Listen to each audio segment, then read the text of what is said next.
Ok. Esto me lo regaló mi esposa la semana antepasada. La relevancia es que la mayoría de las personas que están embarazadas y se complican por preeclampsia y eclampsia, pues tienen una mortalidad grande, ¿no? Especialmente en América Latina y en el Caribe, y pues esto ya lo hemos revisado un par de veces en este congreso. Entonces, el problema es cuando tenemos una hipertensión severa. Lo que mencionaba ayer a Yesid, que usualmente lo que hace el ginecólogo general es que, uy, ya se la encontré, entonces le doy una dosis de un medicamento y trato de mandársela a la UCI inmediatamente. Pero cuando uno tiene acceso a UCI fácil, chévere. Si la cama está disponible, chévere. Si el intensivista está disponible en el hospital, chévere. Pero ¿qué pasa cuando la intensivista no está ahí o usted está en un hospital que no tiene unidad de cuidado intensivo, ¿cierto? Pues usted no puede sufrir del síndrome del impostor. Usted es el ginecólogo y usted se supone que tiene que ser el experto en manejar esto. Porque si le pregunta al internista, no sabe. Te lo digo yo porque fue internista y no lo sabía. ¿Okay? Si le pregunta al médico general, no sabe. Si le pregunta al hospitalario, probablemente no sabe. Entonces, no puedes sufrir del síndrome del impostor cuando estás con esto. Entonces, ¿por qué es importante tratarla? Porque si no lo hace, pues la paciente va a tener un accidente cerebrovascular, o va a tener falla cardíaca, o se va a morir, o puede tener más parto pretérmino, o puede tener un bajo peso al nacer, o puede tener un HELP, ¿cierto? Entonces, el ACOG dice que tenemos que tratarlo rápidamente. Para ustedes no es una urgencia tan vital. ¿Por qué razón? No es porque usted no les vaya a convulsionar, no es porque no vayan a pasar estas complicaciones. Lo que pasa es que si a ustedes no bajan la presión rápido y la documentan que la bajaron rápido, si los demandan probablemente no pasa mayor cosa. Pero allá todos los abogados saben que ese número 150 era sistólica. Y si usted no lo adquirió, adivine qué pasó. Doctor, muchas gracias, pero su malpractice insurance se le hace un montón y no lo va a contratar ningún otro hospital porque su malpractice insurance está por los cielos. Entonces, estamos penalizados por eso y por eso nos toca aprenderlo rápidamente. Pero para nosotros acá la relevancia no es esa, no es la plata, es las pacientes se van a complicar, no lo podemos dejar complicar. Entonces, ¿con qué manejamos la hipertensión materna? Pues con la betalol. ¿Por qué razón? Porque es el medicamento que tiene mayor experiencia, mayor estudios y se ha mostrado que es muy seguro. Disminuye la proteinuria, disminuye la preeclampsia, disminuye el número de muertes fetales, neonatales, comparado con placebo. Pues eso es una comparación como muy fair, ¿no? Pero cuando uno contrasta la disminución de proteinuria, cuando uno utiliza metildopa y nifedipina, que son otras dos alternativas, pues el abetalol es mucho mejor. Y pues aquí está la referencia, ¿no? Los medicamentos tradicionalmente usados pues son el abetalol, la nifedipina, la hidralazina, la metildopa. ¿Y con qué no? Pues con los IECAs, con los ARBs, los antagonistas de los mineralocorticoides, obviamente no por la teratogénesis y otras inhibiciones que ya conocemos. Entonces, el CHAP trial es interesante por la siguiente razón, porque uno no tenía como claro si vamos a tratar a las personas que tienen hipertensiones crónicas o hipertensión gestacional, aún en las leves, eso no estaba como muy claro. Pero entonces, con el CHAP trial sabemos que si las tratamos y mantenemos este objetivo terapéutico, ¿cierto? De unos 140 y 90, esto no lleva a que haya una hipoperfusión del feto y que haya un retraso del crecimiento intrauterino, que era una teoría que existía antes. Ya nos dimos cuenta que eso no ocurre y por el contrario sí disminuimos las complicaciones maternas. Entonces, aquí les subrayé en azulito las que son significativas. Entonces, la preeclampsia con cosas severas, el parto pretérmino como el bajo peso gestacional, y estas rojitas las coloqué acá, por esta razón, que usualmente nosotros no lo vemos cuando estamos leyendo un artículo. ¿Qué pasó ahí? El intervalo de confidencia pasó el 1, ¿cierto? Entonces esta vaina no es significativa. Entonces si usted no mira la tabla con detenimiento y no se lo explicaron en el otro lado, usted lo puede pasar y dice, bueno, es más por ese el objetivo. Pero mire, hay otras cosas que sí se mostraron. Entonces, muerte materna general, el edema pulmonar, la admisión a la unidad, el número de intubaciones, los números parecieran pequeñitos. Entonces, mire acá, de diferencia en este grupo 12 y en este 16, pero fue significativo. Entonces, eso es lo que tenemos que tener en cuenta. Entonces, yo les voy a describir la anatomía de ese chicharrón que me dijo mi esposa, ¿no? Entonces, mire, esta es una paciente de 15 años, que es gestante 1, aquí no ha tenido parto todavía, pero no me equivoqué, no tiene abortos y está embarazada de 20 semanas. 20 semanas, aquí pues un chance de sobrevida relativamente bajo, ¿verdad? En Estados Unidos también, pero en Texas es un problemazo, porque el gobernador de Texas dijo, usted no puede hacer aborto terapéutico, usted no puede hacer nada, usted tiene que cuidar a esa persona como una persona diferente, no matter what, ¿sí? y entonces requiera lo que requiera, usted tiene que luchar por los dos, y la mamá, como tiene 15 años, adivine que no puede tampoco decir.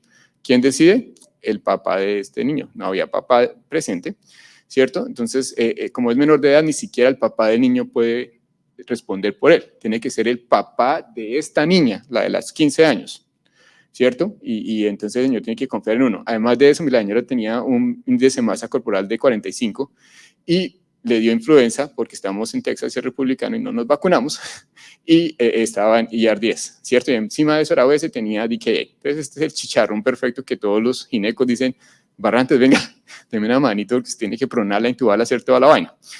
Entonces, en ese caso nosotros no sabíamos, el problema era que la señora tenía una hipertensión leve, tenía preeclampsia, tenía un poquitico de proteinuria, pero no era tan grave la proteinuria, y decíamos, ¿será que es porque tiene falla renal crónica? Porque si tenía falla renal crónica o es de la preeclampsia, entonces uno no sabe, ¿qué hacemos? Entonces, afortunadamente, tenemos ahora esto, ¿cierto? El factor antigénico soluble que se parece a la tirosina quilara 1 y el factor proangiogénico placental de crecimiento. Entonces, cuando estos dos están combinados, si uno hace un índice de eso y está menor de 5, muy probablemente esa paciente va a tener hipertensión, probablemente severa, pero no va a tener características severas. Entonces, si yo hubiera tenido ese marcador, ¿cierto? Y adivine que sí lo teníamos en el hospital, pues se lo hicimos. Pero entonces, ¿qué tan legal era esa vaina? Cuando esto nos pasó, la FDA no lo había aprobado, estaba en estudio. Entonces, nosotros sí lo logramos documentar, pero no era legal y no podíamos una decisión. Entonces, ¿usted qué hace? ¿Desembaraza a esta señora o no la desembaraza? Entonces, en ese momento dijeron, bueno, que hagamos un plan. Entonces les dije, mire, yo no la veo tan grave, la hipertensión es como no tan severa, está igual en propofol, está en un montón de medicamentos intubada, tratémosla de llevar y completarle al menos esteroides, sí, démosle a 24 horas esteroides que funcione. Y la tuvimos así como 3 o 4 días, y de un momento para otro no la podíamos sacar de la ketocidosis diabética. Entonces el compañero que me recibió el turno dijo, yo ya no me le aguanto más, viejo, esto vamos a pasarle, la pasamos a ir a cesárea. Se hizo la cesárea, la señora salió bien, el niño inicialmente salió bien, y pues terminó en la unidad, intubadito y toda la cosa, y pasaron 3 meses y más o menos bien, pero pues a los 4 meses le dio una enterocolitis y se murió el pelado. Pero si hubiéramos podido hacer esa determinación más temprana, o lo hubiéramos creído a ese laboratorio más temprano, esta señora, esa hipertensión levecita que tenía, no era porque estaba intubada, porque la señora estaba agitada, era porque tenía la bendita preeclampsia y no le creímos en ese momento. Entonces dice uno, bueno, eso es chévere allá en Texas Children, ¿cierto? Pero pues aquí, ¿qué utilidad tiene? La utilidad tiene es que usted la llegó, la admitió, esta hipertensa medio severa, y usted tiene que decidir si la va a dejar en el hospital o no la va a dejar en el hospital, ¿cierto? Entonces, si le sale bajito el índice, esa vaina no se le va a complicar probablemente, entonces la podría mandar.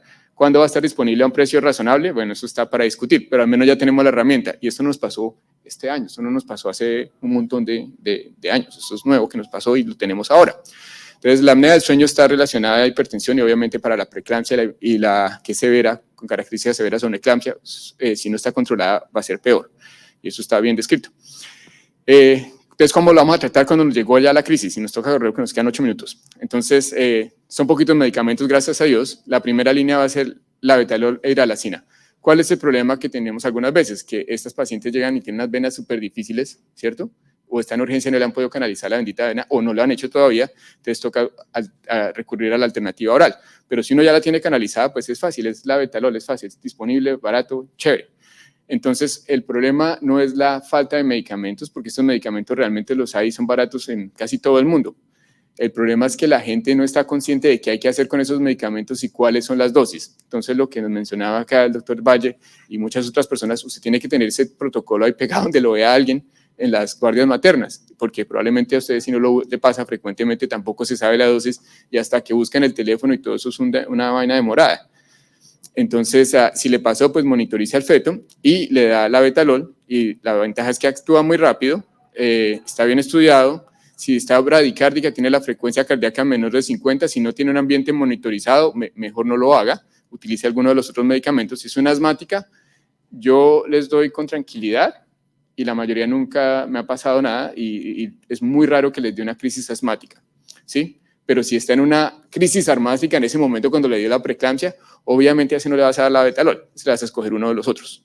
Y la ventaja es que esto se utiliza con un esquema muy fácil. Son 20 miligramos que se le administran durante 2 minutos, y luego le vamos a dar incrementos de 20 miligramos cada 10 miligramos hasta alcanzar un máximo de 300. Entonces, si usted hace así la cuenta aquí, 60 más 240, 3 por 8, 24, son 300 miligramos máximo. Y si no le mejoró con esto, pues ya nos tocó colocarle algo endovenoso continuo en la unidad. Pero en esta cantidad de tiempo que usted tuvo acá, en 1 hora y media, usted pudo estabilizar a esa paciente fácilmente. Y si tiene una frecuencia cardíaca estable, usted le puede dar un poquito más de los 300 miligramos. Nosotros hemos llegado a usar hasta 600 sin mayor problema. La hidralazina, la dosis inicial es 5 miligramos IV en 1 a 2 minutos. Y luego a los 20 minutos le repite la dosis y no mejora, y la dosis puede ser entre 5 miligramos o 10 dependiendo qué tan alta y está cerca a ese objetivo de bajarle el 25% en la primera hora, primera 1 a 2 horas de la presión arterial media. Si no le responde, entonces le puede dar una dosis adicional, y si ya no le mejoró, pues esta paciente tiene que pasar a la betalol, o si le hace por vasodilatación periférica, le hace taquicardia refleja, pues pásela a la betalol, cámbiese de esquema y empiece de nuevo con 20 miligramos como si fuera de cero con el labetalol. Cuando no tiene acceso venoso, pues puede utilizar la nifedipina. ¿Y cuál es el problema con la nifedipina? Uno, pues que hay 2 presentaciones, que es la de acción corta y la de acción larga, y a veces la gente no sabe qué tiene, ¿cierto? Entonces, la ideal es usar de acción corta. ¿Por qué razón? Porque pues actúa más rápido, y si tiene efectos colaterales, pues usted no está con ese efecto colateral por 14 horas, ¿cierto? Entonces, esa es la ventaja. Tiene riesgo de hipoperfusión fetal porque es un vasodilatador gigantesco, entonces le roba el gasto cardíaco y pues tiene hipoperfusión fetal. Y pues puede dar taquicardia por la misma razón, y pues una activación simpatética de reflejo, y la reducción es relativamente impredecible, y en algunas personas baja mucho más rápido de lo esperado, como puede pasar con el labetalol, que baja más suavecito. Este puede pasar, no funcionó por media hora y luego de un momento para otro se pegó el bajonazo. Si la paciente había estado hipertensa, pues los vasos del cerebro se adaptan a eso, ¿sí? Rápidamente, y si de un momento para otro usted le para de dar esa perfusión, pues hace un vasoespasmo y no tiene líquido por dentro, entonces la paciente se le desmaya, y ahí sí entramos en un código materno.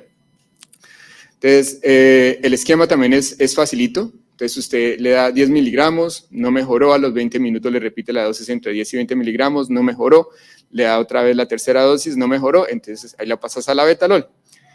Entonces, lo que sugeramos es que nunca usemos el de duración extra larga, porque pues se demora más que actuar, y además de eso hay 2 presentaciones de la acción corta. Viene una que viene en tableta sólida y otra que viene en cápsula.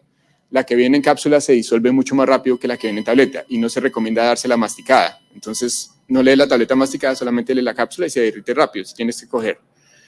Si tienes la de, que es XR, la de acción extra larga, la de 24 horas, pues uno debe darle 30 miligramos y mirar cómo baja la tensión. El problema es que se demora mucho en actuar, se demora hasta 60 minutos en actuar, 30, 60 minutos. Entonces usted no va a ver la respuesta inmediatamente.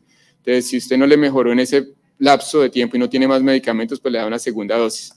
Pero idealmente no sería utilizar el de acción extra larga. ¿Cuáles son los objetivos terapéuticos? Reducir la presión arterial media no más de 25% en 2 horas. La sistólica tiene que estar entre 130 y 150, y para mis abogados allá esos 150 es el número mágico, y la diastólica entre 80 y 100. Ellos no le miran el MAP ni nada de esas cosas. Si la paciente está en trabajo de parto y el feto es viable, pues monitorice la presión del niño y de la materna, pero también monitorice al feto.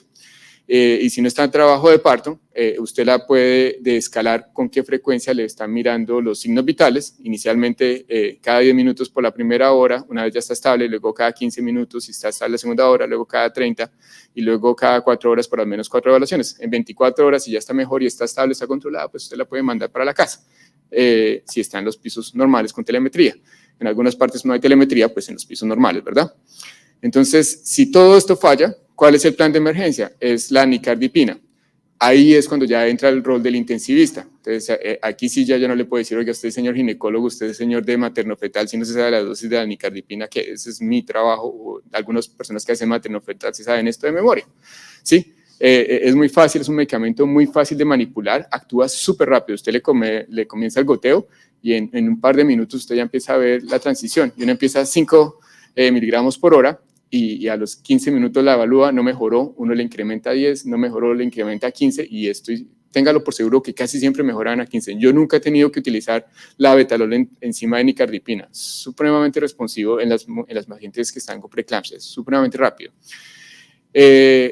A dosis usuales no hay mayor repercusión para la mamá o al feto y hay suficiente evidencia de esto. Cuando esto falla o por alguna razón usted no le puede dar nicardipina, que yo no he encontrado la primera, ¿sí? La alternativa es el esmolol. El esmolol no tiene estudios en preeclampsia o en eclampsia, no existen. Pero como tenemos estudios alternativos del uso seguro del esmolol en otras patologías, ¿sí? Le hemos extendido el uso. Entonces, si falló, el único plan de emergencia sería utilizar esmolol. El esmolol es súper bueno en el sentido que usted lo inicia y si lo para a los 30 segundos, el esmolol ya se desapareció. Entonces, usted si tiene una hipertensión o tiene una bradicardia, usted lo para, eso es súper rápido, súper fácil de usar.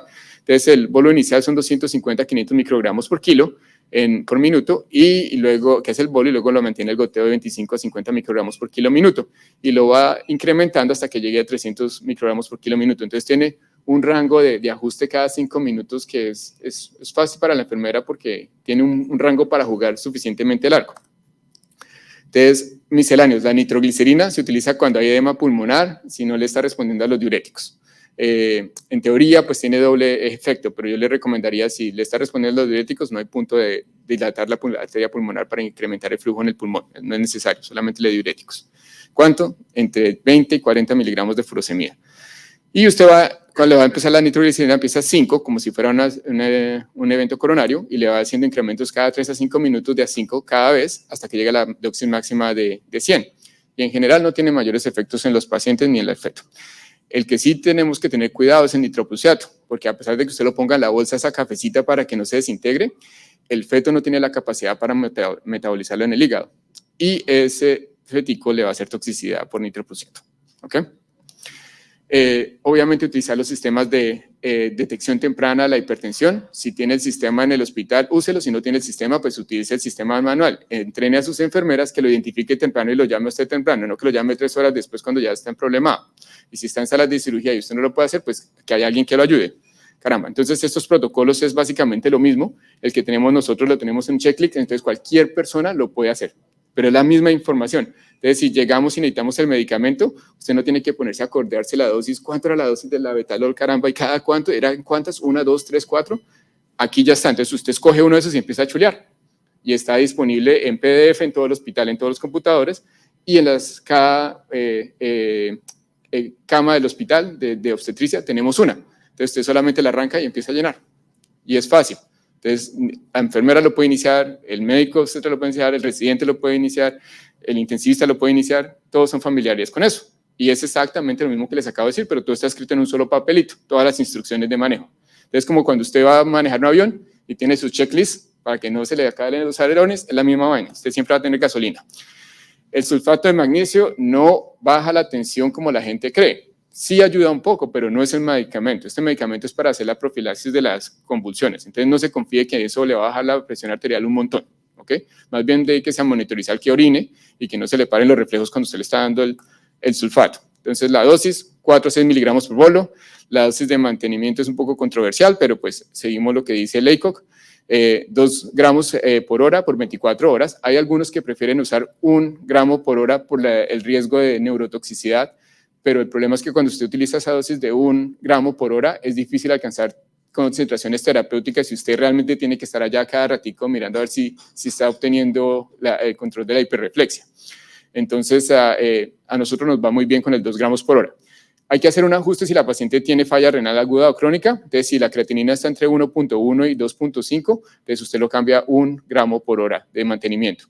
Y si la creatinina está más de 2.5, usted solamente le da el gramo inicial el bolo inicial de 4 a 6 gramos por bolo. Nosotros les damos 6. ¿Por qué? Porque el volumen de distribución no cambia antes de que llegue al riñón. Entonces, si era así de grande, pues va a ser el mismo volumen de distribución. Lo que pasa es la excreción si es un problema después, pero pues se va a mantener y no va a tener ningún problema. Entonces, cuando lo descontinúa, usualmente entre 18 y 24 horas y monitorizarle las pruebas de función renal, de hepáticas que van a empezar a mejorar y el gasto urinario, mirarle los reflejos. Entonces, cuando la paciente le empieza a convulsionar, todo el mundo se asusta, todo el mundo corre, ¿dónde está el propofol? No busque el propofol, usted mire que esa paciente no se le vaya a golpear. Mucha gente convulsiona y la mayoría no sangra en la cabeza, se los aseguro, pero lo que sí pasa es que si se le cae y se le fractura, sí es un problema. Si se le golpea la cabeza y sangra por el hematoma subdural, eso sí es un problema. Entonces, proteja a esa paciente, protéjale la vía aérea, ¿sí? Voltéela de ladito, ya sabemos cuál es la maniobra acá con el útero, movamos al lado izquierdo, y la paciente se va a vomitar, vomita y vomita de lado, no se la aspira, ¿cierto? Usted dedíquese a eso. Después, dele tratamiento para las convulsiones, ¿sí? Entonces todo el mundo, pero ¿cuánto era eso? Eso es un montón, es difícil, apréndase uno. Son 3 los básicos que hay que usar. Lorazepam, y usualmente casi siempre para todos los adultos es 2. Entonces apréndase 2 miligramos de lorazepam, eso es fácil. Midazolam, 2 miligramos de midazolam, eso seguro, no va a pasar nada, no le va a parar de respirar, créame, no pasa. Diazepam, 1 a 10 miligramos, entonces yo siempre les doy 2, ¿cierto? Y si no funciona con 2, entonces le hago un bolo extra de 5. Si la paciente usted no le ha podido acceso venoso y usted es tan de buenas que en su hospital tiene niños, sí hay un hospital con una parte pediátrica, los hospitales pediátricos tienen supositorios de diazepam. Entonces usted le empuja uno de 5 miligramos y esa vaina funciona rapidísimo y súper efectiva. Entonces, esa es como la misión de ustedes. Después, obviamente, hay que hacerle un electroencefalograma, a ver si es un problema estructural del cerebro o no, pero no todas les va a tener que hacer resonancia o tomografía, porque la mayoría no sangra y la mayoría no tienen tumores de base, ¿sí? Entonces, si la paciente se le recupera a los 5 minutos en el postistal y está totalmente normal, no tiene ningún déficit neurológico, ¿por qué diablo le va a hacer una resonancia o le va a hacer una tomografía? Entonces, no gaste su tiempo en eso. Y si usted le dio la benzodiazepina y le repitió la dosis y no mejoró, entonces ya la tengo yo y la pongo en propofol y no para, pues entonces le doy Keppra, ¿sí? Y paran. Y si no paran, pues le subo el propofol, pero ya ese es un problema mío, no es el problema del ginecólogo, ¿ok? Pero uno, por ser general, cirujano general, no puede saber nada de mama, ¿cierto? Tiene uno que saber lo básico de plástica de mama, ¿ok? La misma historia.